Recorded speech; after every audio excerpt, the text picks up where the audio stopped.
ତିନି ଗୋଟି ସନ୍ତାନ ଥିବା କାରଣରୁ ଡେଲାଙ୍ଗ ବ୍ଲକ ଅଧ୍ୟକ୍ଷା ବାସନ୍ତୀ ସାହୁଙ୍କ ଅଧ୍ୟକ୍ଷା ପଦ ଅସିଦ୍ଧ ଘୋଷଣା କଲେ ମାନ୍ୟବର ଅଦାଲତ।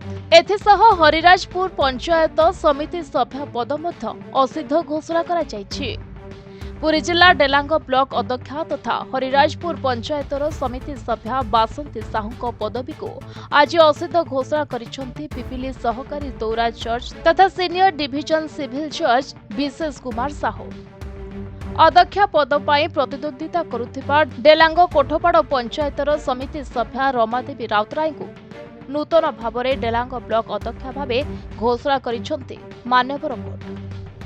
मोजी प्रमोद कुमार पात्र जो इलेक्शन मिस केस 1/2022 पिपिली वरिष्ठ सिविल जजों पाखे थिला से मकदमा रे मु एते दरखास्तकारिणी रमादेवी राउतराय तरफ मकदमा परिचालना करुली एवं ए केस रे जे डेलांग पंचायत समिति अध्यक्ष बासुन साहू विरुद्ध में दरखास्तकारिणी रमादेवी राउतराय मकदमा करथिले जेहेतु बसंती साहू जी वर्तमान अध्यक्ष अच्छा दुईटू अधिक संतान 3टी संतान अच्छी और शेष संतान ग्राम आमर पंचायत समिति एक्ट सेक्शन 45 बी अनुजाई से अयोग्य अटंती।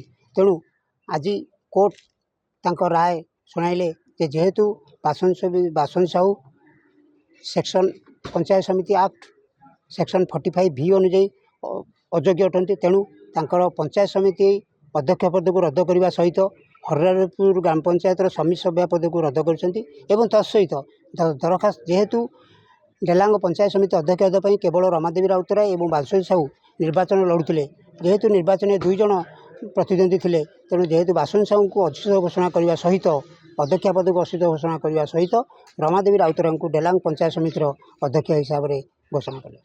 तेबे बासंती तीन गोटी संतान थिबा मान्यवर कोर्ट रे प्रमाणित हेबारे समस्त साक्ष्य प्रमाण को भित्ति करी एही आदेश दिया जायछि। बासंती तीन गोटी संतान थिबा नै रमादेवी 2022 मसीहा मार्च 25 तारिख रे कोर्ट रे द्वारस्थ होइथिले। तेबे अध्यक्ष पद निर्वाचन रे बासंती साहू 12 खंड भोट पाइथिबा बेले रमादेवी राउतराय 9 खंड भोट पाई परास्त होइथिले।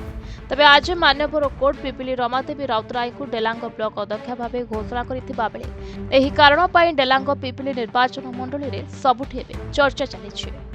पिपिली प्रशांत दीक्षित का रिपोर्ट प्रतिदिन।